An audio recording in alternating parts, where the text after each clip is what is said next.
Good evening. Welcome to DTV, television about issues important to Knoxville and Knox County. Every week, we look at a critical issue relevant to Knoxville and interview people working on that issue. I'm your guest host, Daniel Buchanan, and I'm also a concerned parent in Knox County, and I'm really worried about what's going on at my kids' schools. So out of that worry and that concern, I thought it would be good to do an episode about some of the challenges that are facing parents as they send their kids back to school this year. So I found an organization that's been really interesting to me to see form called Kcs Pass. So according to the kcspass.org website, KCS Pass is a volunteer-based, nonpartisan, nonprofit advocacy organization of parents, guardians, and caregivers of students in Knox County Schools, TN. We are working to promote healthy, supportive, and responsive safety practices in our schools. School safety is many things, including positive climate, anti-bullying, and anti-violence, but it starts with the basics of keeping students safe and promoting recommended health strategies. So with me tonight, I have Amanda Collins, Carolyn Mann, and Michael Morrill. And I would like to introduce you all and give you a chance to tell us a little bit more about yourself. Amanda, I'll start with you. Thank you, Daniel, for having us tonight. I'm Amanda Collins. I am the parent of 3 students in Knox County Schools and have been a parent continuously since 2011 in the school system. And then I am also a former employee of Knox County Schools for many years too. And so as far as KCS Pass goes, I'm your founder and board chair at this point in time. Great, thank you. Carolyn, you want to tell me a little bit about yourself? Hi, I'm Caroline Mann. This is my 3rd time on DTV, so thank you for inviting me back. Also a concerned parent. I have 3 children who have gone through or are currently in the KCS system. My daughter is a graduate of, and I've got 2 boys who are still in high school. I was invited to join the board, and I am currently serving as the director of actions. Coordinating events that try to build engagement, try to bring awareness to the community of what KCS Pass hopes to achieve. We're trying to raise awareness among the general public of the mission of our organization, and also trying to just like spread our mission, spread our goals, and try to now there we go, I lost my train of thought. But one of the things we are going to do this weekend, because we're not only about COVID, although that's sort of eating up everybody's brain right now, there is a suicide prevention walk at the Cove this Saturday, right? Because we are about safety, school safety. So 9 a.m. at the Cove, that's one thing, and I can talk about that a little bit more later, but that sort of event to focus on all sorts of issues that touch on school safety and issues that affect children. So those are my responsibilities in the organization. Thank you, Caroline. Mike, do you want to introduce yourself and tell us a little bit about how you got involved with this? Sure, yeah, Mike Morrow. I'm also a parent. I have a 3rd grader in Knox County Schools. I'm also a former employee. I was a special education teacher and also part of the supervision staff in a role called facilitator. So I worked in multiple schools throughout the district. I'm currently an educational and behavioral consultant based out of UT, and I'm also working on my PhD there in special education. So I kind of focus on policy, but really more research-based work on that front. My involvement, I'm the current secretary for KCS Pass, and then I'm also the co-director of community care, kind of a community outreach branch of that.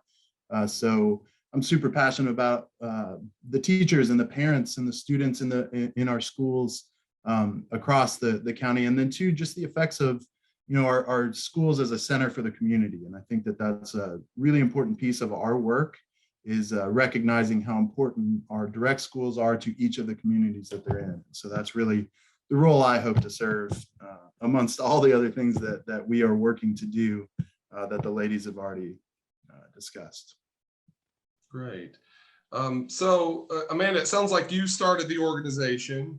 I know that's got to be a huge challenge. Why did you undertake such a challenge And when did you do that? Was that recently? How long has this organization been together? The organization has not been together very long. We actually officially formed in terms of filing paperwork with the state on August 20th. So we are only about a month old. The thing is that ever since I have, not only when I was in the system, but after I left it, still had growing concerns about so many of the safety issues that we do focus on now, particularly when we were watching Austin East's struggles earlier this year around violence in their community and how that related to the school building and how that came into the school building and related issues. I think a lot of times people kind of oversimplify in some ways by just talking about weapons or just talking about specific students, but there's a whole constellation of issues that serve to both facilitate safety in our educational environments for our students and our staff, and that can affect those things really drastically for the good or the bad. And so we had that kind of moment there where people were really coming together and saying, this is not an Austin East problem, this is a Knoxville problem. And then on top of that, we do have the pandemic that has been at the forefront for all of us in terms of working and going to school and just existing in our community.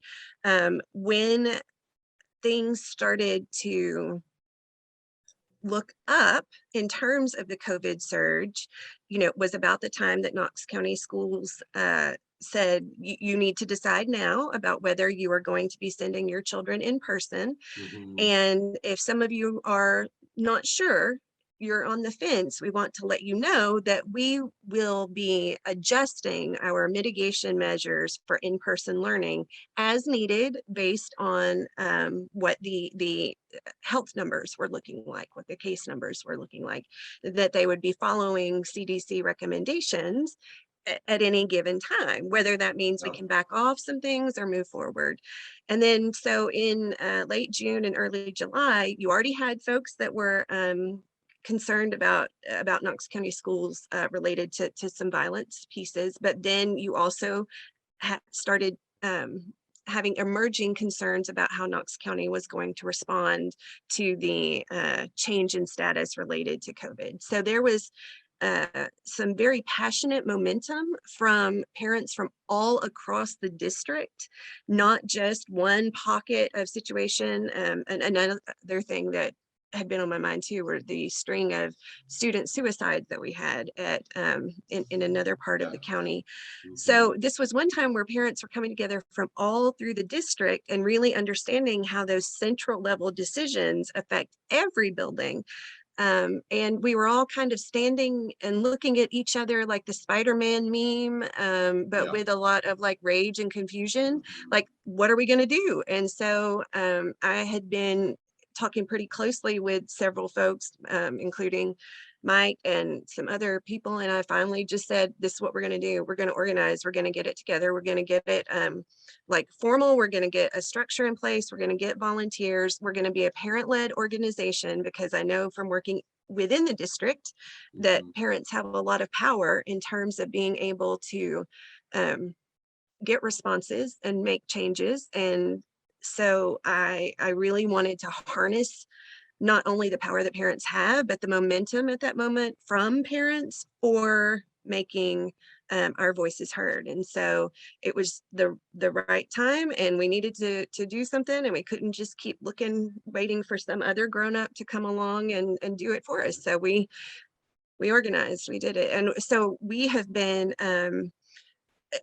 we are simultaneously organizing the KCS Pass, which is Parent Advocates for School Safety, and responding in real time to a nearly daily amount and intense level of changes, issues, concerns. It's just been a really I don't know, intense, guys? Do you think that would be a good word? 6 weeks of being in existence, because the mission is ongoing and immediate and right here and right now related to this. So hopefully that gives you some insight.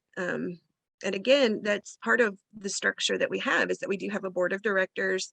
We did not form online. We are real life people connecting in real life, and not just COVID focused. So that's why it is so important to have a team of people who all have different skill sets and can respond in a multifaceted way to what the concerns are, both at the moment and in the long term.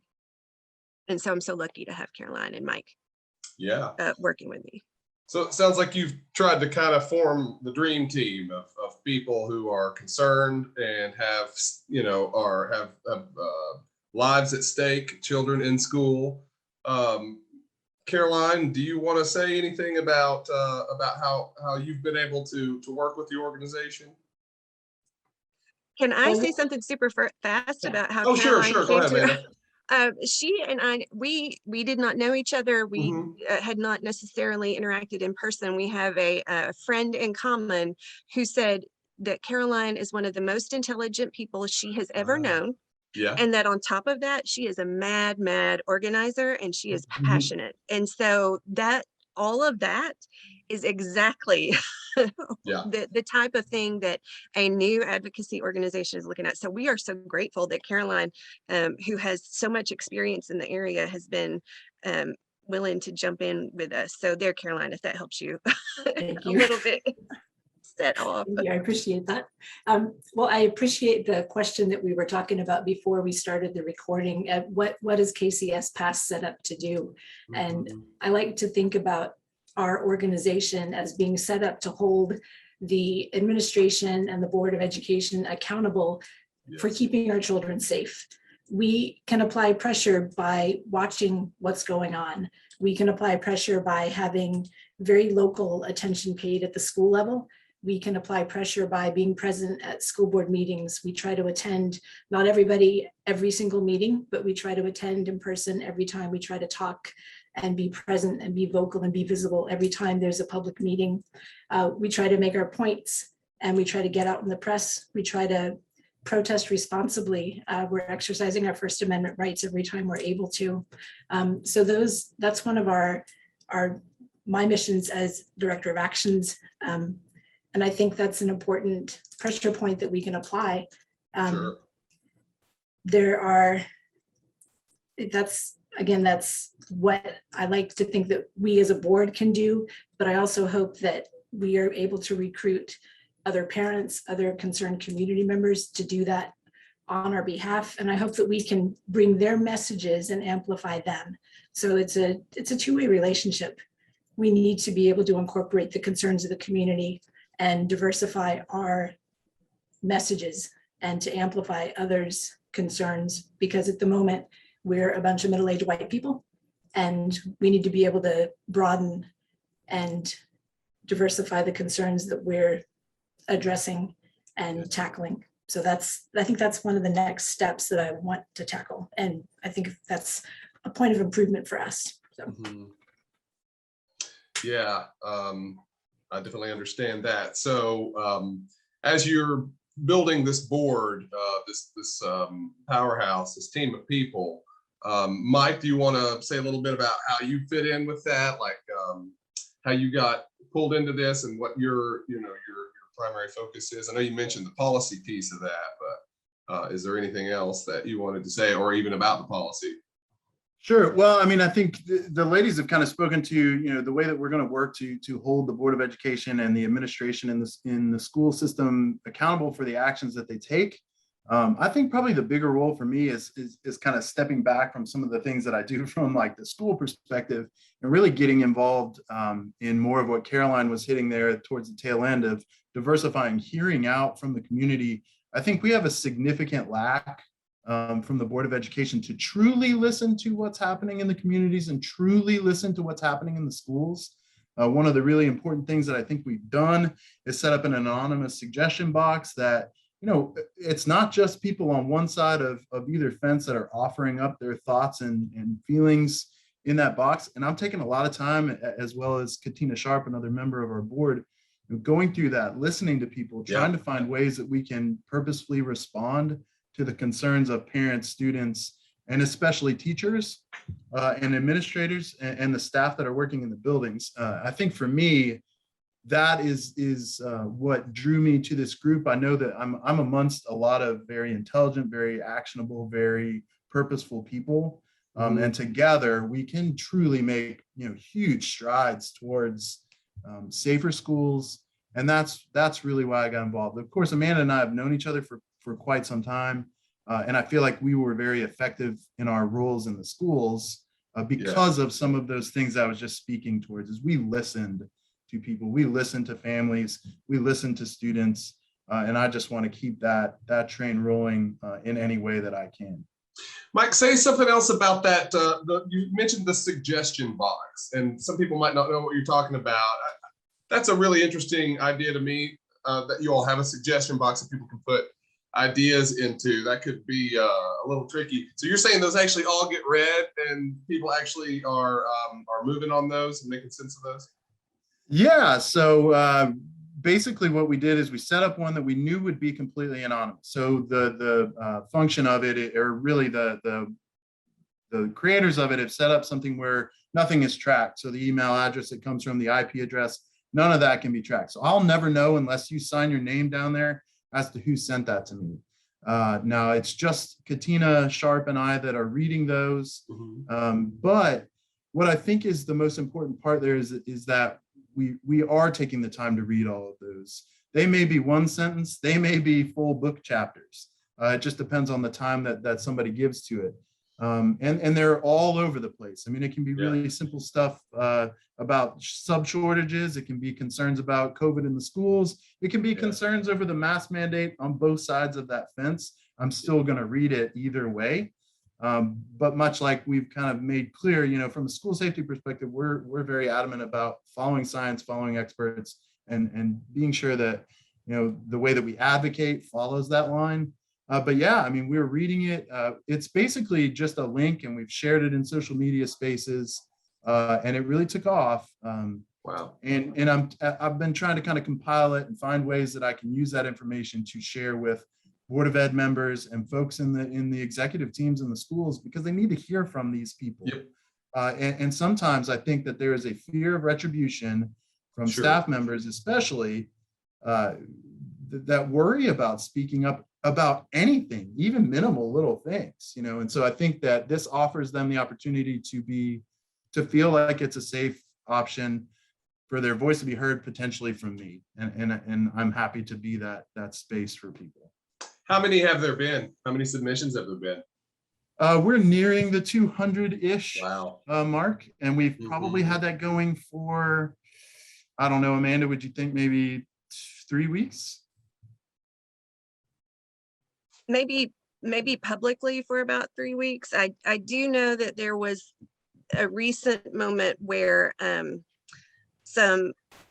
that it really got amplified, and so that there has been an exponential increase very recently. That, and again, I really hope that the community understands the gift that Mike and Katina are giving them in terms of time, and also that emotional energy to filter through what the issues are, how they are affecting people individually on a daily basis, and then how to present that information to people who could maybe try to help. So it is a huge investment in time and again, just emotional, cognitive energy that they are so gracious to provide to the community through that. They're amazing. But that's, again, a huge benefit of Michael Morrow, is that emotional intelligence piece, that empathy, and being able to see that there's more than one side to every issue, and being able to take that into account. And so that's a huge benefit to KCS Pass as an organization. Yeah. Okay, so I'm going to step back for a second here and just kind of put a little perspective on this, because we're all talking about something very specific and very focused that we all know exactly what's going on. But who here among us wants to give kind of a, I don't know, maybe the last 2 weeks history of what's happened in Knox County schools? I know there was a judge involved, and this was like last Friday. So as of today, we're shooting this on September 29th. 2021. This will air on October 1st. Who knows? Things could be changing in 2 days, right? The speed things are moving in the schools. But does anybody want to just give a quick little kind of a play-by-play on what's been going on? I'm going to call it because I Go ahead, like these folks and I want them to stick around. So what has happened is that over the course of the school year, Knox County Schools has not implemented any kind of specific mitigation measures in terms of attempting to reduce the risk and spread of COVID-19 in the buildings. Mm-hmm. Last year, in-person learning was under the expectations of several different kinds of mitigation measures, Sure. including social distancing that was able to be in effect because there was a virtual option for every student in the county, in addition to additional sanitizing, the mask requirement, and then contact tracing and quarantining were very well supported through the schools last year. And so I think that Knox County's in-person learning during 2020, 2021 was so successful because they were able to put those things in place. Mm-hmm. This school year, they did not have those things in place, yet there was a limit to the number of students who could participate virtually. And on top of that, some of our most vulnerable students who maybe need the most support in a learning situation to be able to move forward are not as able to transfer their learning into a virtual situation. And so it's very important that they are in-person learning. Sure. The issue this year is that because Knox County declined to implement the measures that they had said that they would implement when COVID surged back again, the Delta variant started moving through the county. There are students who are those vulnerable students who need in-person education, but they are put at additional risk for catching COVID due to the fact that there was not a universal mask mandate in place. So because the people who could mask up weren't necessarily doing it, and parents felt that put their students into a discriminatory level of risk, some parents filed a lawsuit in East Tennessee alleging that Knox County was failing to meet the accommodation requirement under the Americans with Disabilities Act by failing to put those things into place. So what happened on Friday is that as part of that lawsuit process, that litigation process, the plaintiffs had requested that the judge put in place an injunction on Governor Lee's executive order that allowed for masking opt-outs in school systems where masks were required. And then, so the judge granted that claim and then additionally ordered that Knox County Schools re-implement universal masking requirements with the specific exceptions of those who have had a tracheotomy placed and those who have a diagnosis or a certification of autism. I believe I'm remembering that correctly. I think that sounds right. So even though we had been advocating for the district, for Bob Thomas, the superintendent, or for the school board to put some things in place, they had also declined to do so more than once. So this court order from the judge supersedes all of that. I hate to use the word trumps all of that, but it absolutely does. And so So that means that Knox County has no power, the school district, to put into place any kind of counter provisions to that Right. court order. So that really elevated the conversation around mask mandates and masking, particularly the past few days. And I am aware also that evidently today the mayor and our board chair asked the Which law mayor? office, county mayor, our county mayor. Okay, Mayor Kane. I'm sorry, Mayor Jacobs. Mayor Jacobs. Yes. I'm trying to be so careful. No, you're good. That they did request that the law director's office, invite an outside counsel to challenge the judge's order. And I am also aware that the board at some point had asked the judge alter it in such a way that the exceptions that Knox County themselves had put into place last year under their successful and effective mask requirement, that they would be allowed to reintroduce those, because the judge's exceptions for only tracheotomies and autism were more restrictive than what Knox County themselves had offered last year. And so there is still a lot that is up in the air in terms of how long this will be in place and how it will play out legally. Yeah. But that is the quickest summary I got for you. Okay. Well, so you're talking about people suing and the law director and things. So it's making me think there's people in opposition to this. Why would people be in opposition to protecting our children in our schools? Who wants to answer that? Carolyn or Michael, do you all have an idea why in the world would somebody want to oppose keeping our kids safe at school? I think that's a very difficult question to answer, David. I think we're in a world right now where, unfortunately, things have become far too politicized, and how a medical situation can get to the point that it's gotten is definitely concerning on more levels than just COVID-19. But to see sort of, I think that shout out to Compass Knox and Jonathan Casey and some of the folks that have been really digging into the data of all of this. If you take a look at what Knox County saw from a surge standpoint in comparison to the other 3 large school districts in our grand region, so Shelby, Metro Nash, and Hamilton, we blew them out of the water. Now, they all had varying masking mandates, with Shelby and Metro Nash being full, and then there's the opt-out in Hamilton.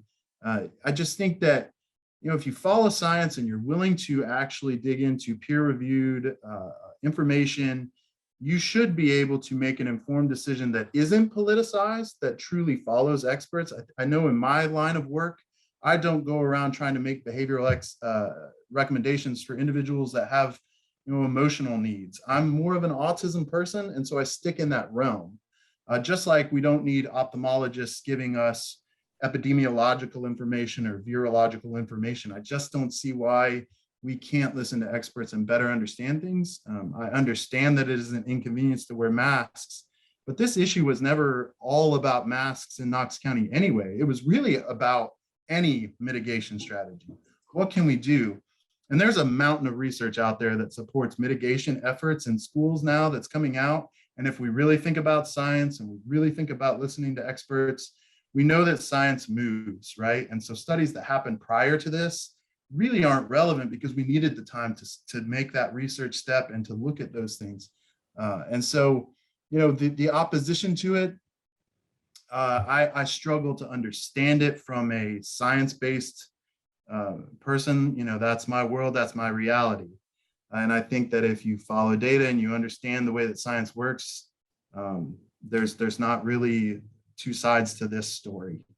There's a single side to stand on. And, I want to see my kid smile too, but she also understands that when she goes into school and as a 8-year-old understands the importance of safety of her neighbor. And it's a hard time for me to understand why adults through all of this haven't quite figured out the function of a mask and how that works, but our 8-year-olds and 10-year-olds can figure that out. It's frustrating, but again, much like anything else, I understand that people are very passionate about this and they have their opinions. And truly the only way to really get through is listening and trying to actually have some honest dialogue. But that's become so difficult. I don't have an answer for that one. Maybe Caroline does. But I wish I did. But then, I'd be hanging out with Oprah and making the mills. So. Carolyn, did you want to add anything to that? I wish I did have an answer. More of an observation, kind of like commenters at cons, but unfortunately, it is more of a tribal identity issue at this point. And I think it's been building into a tribal issue for the last 18 months to 2 years at this point. I fear the well has been poisoned by deliberate misinformation, disinformation at this point. It's going to be hard to overcome, and it's probably going to take one-on-one conversations. I've had success talking one-on-one with family members, so that's hard to scale up, but I think small successes are encouraging. And if you can get one-on-one with board members or your local representatives, certain of them, you might be able to make a dent and might be able to steer the ship a little bit in a direction that, you can have a little bit of hope in. So I think it's going to be hard to sway some people, and some people will never change their minds because there's just no overcoming, that entrenched mentality. But I will never understand the anti-safety mindset. But there is some hope that one-on-one communication can make a dent, and you can get a good result with a few people, and you can change a few minds. But universally, it's going to be a hard sell. Yeah, I might jump in real quick just because you mentioned having one-on-one conversations with board members, Caroline, and that's something that we're very willing and interested to do from the community outreach side of our work. It's to anything else. And so should a member of the board catch this episode on DTV, reach out to us. I would like to reach out to those folks and have an honest conversation about where they stand and what their feelings are so that we can create that communication line. I think that, we have to better understand one another if we're ever going to get over some of these humps. I mean, this is about keeping kids in this community safe, and I can't figure out why we can't break that wall. It's perplexing. I agree with you. Yeah, and from the reports I've heard from my kids from the last couple of days, they've gone back after the masks. It's not really been a big deal. I don't think any of the kids really care that much. They're just wanting to go to school. It's kind of probably an embarrassment, that their parents are making such a big deal out of things. I understand being passionate about an issue, but I really don't. I don't get it at all. I was hoping you all might be able to shed some light. So, Caroline, you talked about poisoning the well. I'm really interested in that because that's something that there seems to be so much misinformation and so much I don't know what it is. There's just people that are just, coming out with their own research, and people just coming along and saying people in scrubs. It's like you buy a set of scrubs and you can just basically be a medical professional now. And people are taking medical advice from Facebook and from friends and family where they used to, only listen to their doctors or, trusted advisors in that field. So it's been very weird. And I don't know how we're going to move by that and get past that, but we have to at some point. I mean, if we're gonna come out on the other side of this thing. So yeah, it has definitely been a challenge. So your organization, what does it need to be able to thrive and to move forward? What are some of the things that you all need to be able to succeed? Amanda. Well, I was just going to mention that one of the things that we can provide to the community is that voice of support for what is the priority, which is the safety in the buildings for students and staff. and make it clear that we do understand that it's maybe whatever it is, might not be popular, might not be easy, but if it's the right thing to do, we are going to be there to support that in whatever way we can. And that is one of the reasons that we do get such detailed information from our members as they register in terms of what their skills are and what they're willing to contribute to the organization outside of money or anything else. What do you bring to the table, and what are you seeing that we might be missing? And so we definitely are, it's almost an embarrassment of riches in terms of the skills and things and time that people are willing to invest right now. But that really points to how important all of this is to parents. Again, this is our everyday, every morning investment in Knox County Schools. Every time we send our child to school, we are trusting them and we are giving them that power. In terms of, still organizing as we are also working, we're definitely looking to expand the board a bit because we have come to realize some places where we have some gaps that we need to fill in. And the role of the board, again, is as the director, the overall overseer of a thing, that we still also have like a leadership team, which includes committee chairs and special folks and special assignments, and then the folks who are on the committees doing the work. And it's all sort of dynamic depending on what the situation is, who is taking the lead. But we always need folks who are willing to not just pull out their pocketbooks. Now, if that's all you've got available at that moment, that's fine. We understand it. Some people are working literally 3 jobs and cannot devote any other time at this point. But if you've got a skill set, if there's something that you see that you think that we might be missing, you got the ideas and you got your boots strapped on for doing the work in the trenches and on the ground, that is exactly what we're looking for at this point in time. And again, just passion for understanding the totality of our focus is not just COVID. It's our priority is COVID right now, but we are looking at all of the things: mental health supports, security practices, climate issues, all of the things in our buildings that affect and promote a safe learning and working environment. And again, we need board members, and we need Knox County Schools district leadership that's on that same mission. So that's another piece of what we're going to be able to provide, is definitely some recruiting and vetting of candidates, some support for that. Right now we have a superintendent search that we are going to hopefully be able to provide input on. And so it's all of those things, that it's little things that work together to make this an excellent school district for both our children and for the people who work there. And so that we're looking for passion and folks willing to put in the time. Cool. And so if people watching this did want to get involved, how would be the best way that they could get involved with KCS Pass? The best way is to go to the website, kcspass.org, and then complete the interest survey that is there. It does stop for people who are not currently parents after a few questions. Parents have a lot more that they got. It's like you have to do homework to be able to get in. Sure. But you remember, I think you tried it out.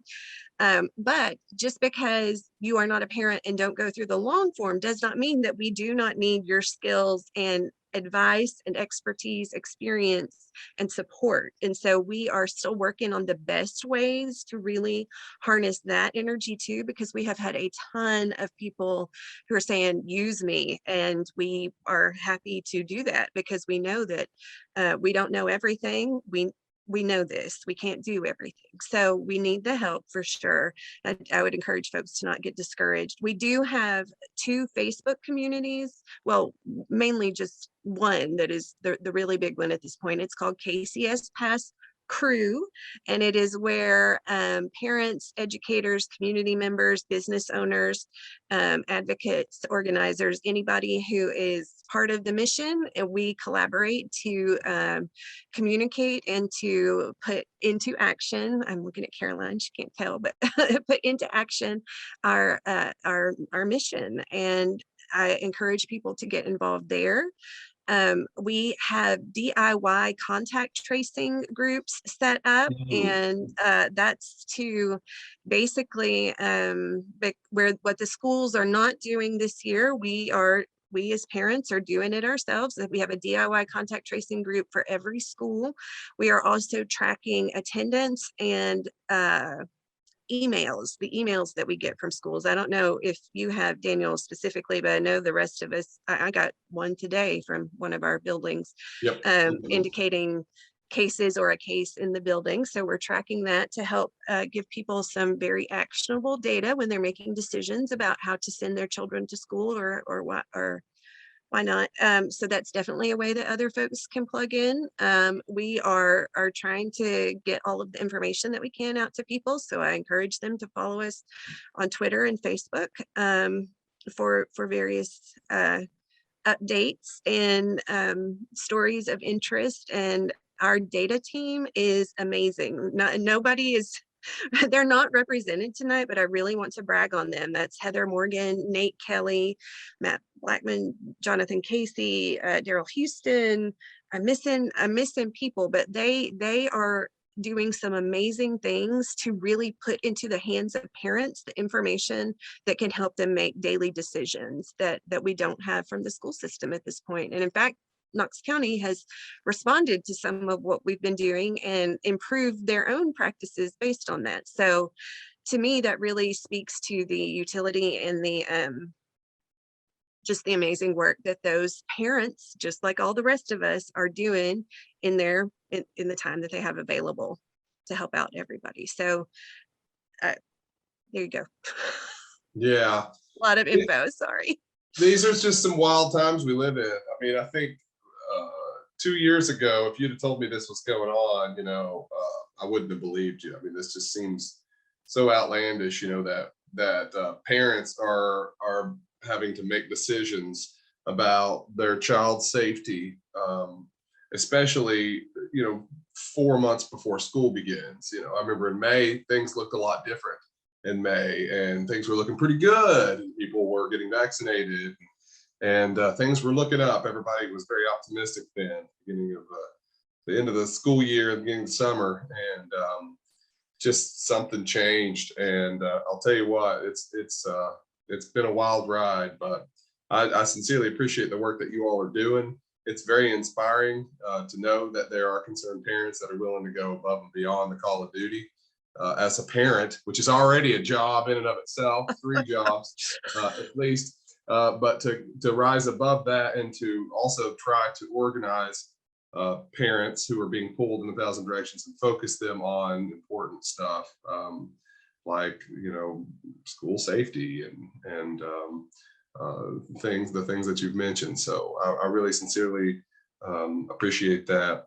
We're probably getting close to our time. We've actually gone way over our time, but I'm just going to keep recording. If we end up putting the second half of it online, we might use it as a teaser, tune in for the second half on the Facebook page, because I think it's a very relevant discussion. But is there anything else I'm forgetting here? I don't want to leave any stone unturned if there's something else we need to talk about. One thing that I would like to just mention to folks is I think that part of the reason that we are where we are and people have suddenly kind of realized it is because we became very complacent in terms of participating in our district processes. I told some folks last night that I have been a parent in Knox County since 2011 and did not start attending any board meetings until 2021. And I truly believe that in some ways we sat back and trusted that all decisions would be made in the best interest of our students and staff. And I think that this has really been an opportunity to remind us that we cannot take those things for granted, that we need to be actively involved, even when it's tedious, even when it's boring, and even when it doesn't necessarily directly relate to us, because of that accountability piece, and because there may be opportunities where we can work early to prevent a situation where we are having things such as judicial interference with how we are running our district because we were failing to do what we needed to do, things like that. I think that if people want to be able to govern themselves and elect people who can govern competently, we have to be involved every step of the way. Yep. And I totally fault myself for at any point not being so passive in just assuming that everything would happen exactly the way it of course should happen to ensure safety for the people in our buildings. And I feel like a lot of my fellow parents felt the same way that I did, that of course it would be very clear and there would be no question, but things only continue to operate smoothly when we are all participating to make that happen. When we cede our responsibilities to being a part of the process, then we are left with a situation like this, which is basically a mess. So that is just something that I would urge people to consider as they're thinking about how they can be active participants in the decisions that affect their children every day. Most definitely. Personally. Yeah, I think that's a really good point. And I wholeheartedly believe that. Caroline and Mike, do you all have anything to add as we're closing out here? I would echo exactly what Amanda said. Her thoughts are what I was thinking right when you asked the question. It's involvement in not just Board of Education elections, but county elections, anything that you can do inside of your district to ensure that we're putting the correct people in place, but especially from the Board of Education perspective, getting the right people in there that are not going to allow their political leanings to make decisions for the safety of the children and just the functioning of our schools in general. And I think that's what we're seeing play out right now. And it's maddening to know that that is what's going on. So when you watch people speak in those meetings, there's some folks that are offering up very intelligent, meaningful arguments for certain things to be taking place, and others who really aren't offering much, yet somehow we're in the mess that Amanda just described. And I think that really plays into our action as citizens in this community and ensuring that we're taking responsibility, because much like Amanda, I did not in my younger years focus as much as I probably should have. And now as a parent, I'm fiery about it and very happy to say that. And following people like Caroline and like Amanda and folks that are out here in this community trying to make these changes happen that are for the greater good of the community, not for our own personal interest, but for the betterment of Knoxville as a whole. I don't see how we can't get behind those types of things. I think these are pivotal moments, and we've seen a few in the last half decade. This is one definitely. COVID has kicked off a groundswell of awareness, and we've seen one related to public education. This is a movement that's dear to my heart, and I hope a lot of people join, because I believe public education is emblematic of the concept of the public good. And I think that is so fundamental to what we are as a nation and a community and a people. So I hope that we can come back together and support the notion of society and a common responsibility and taking care of one another. I think we've gotten away from that. And if we can't take care of our own children and agree to take care of one another's children, then we've somehow lost what it is to be good humans. So this is a good place to start. I would like to start caring for each other's children again. I agree with you. Yep.